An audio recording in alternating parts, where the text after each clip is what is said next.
என் பிதா அன்புள்ளவராகவே இருக்கிறார்.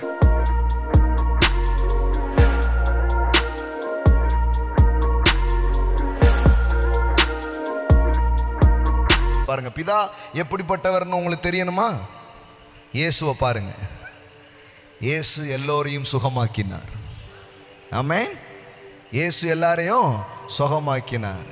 இயேசு வந்த எல்லாருக்கும் நன்மை செய்தார். சில பேருக்கு நம்ம கிறிஸ்தவத்தில் ஒரு ஐடியாலஜி இருக்குது. என்ன ஐடியாலஜி தெரியுமா? இயேசு நல்லவருங்க, ஆனால் அந்த பிதா கொஞ்சம் பயங்கர கோபமான ஆள்.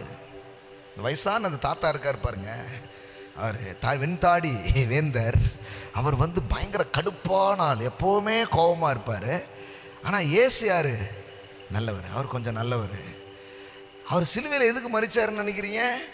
ரத்தத்தை கித்தத்தை சிந்தி இந்த பெருசு இருக்க கோவப்படாதீங்க, அடிச்சு போடாதீங்க, நான் பேசிக்கிட்டு இருக்கோம்ல அப்படின்னு சிலுவையின் மூலமாக இந்த வெண்தாடி வேந்தரை சாந்தப்படுத்தும் முயற்சியில் இயேசு இருக்கிறாரு. ஆனால் பிதா கடுமையான கோவக்காரர் அப்படின்ற மாதிரி காமிச்சு கொடுத்துட்டாங்க.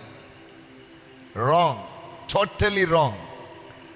ஆக்சுவலி அன்பான பிதாவை வெளிப்படுத்துவதற்கு தான் யார் வாரா? இயேசு வந்தது பிறகு சில பேர் நினைக்கிறாங்கன்னா இயேசு வந்ததுக்கப்புறம் பிதாவே மனம் திரும்பிட்டாருன்னு நினைக்கிறாங்க.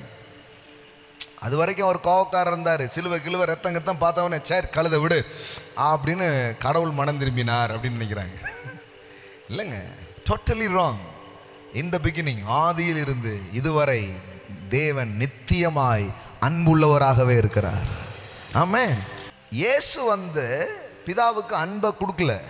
பைபிள் சொல்லுது, தேவன் தன் குமாரனை கொடுத்து இவ்வளவாய் உலகத்தில் அன்பு கூர்ந்தார். அவர் ஏற்கனவே அன்புள்ளவரா இருக்கிறாரு.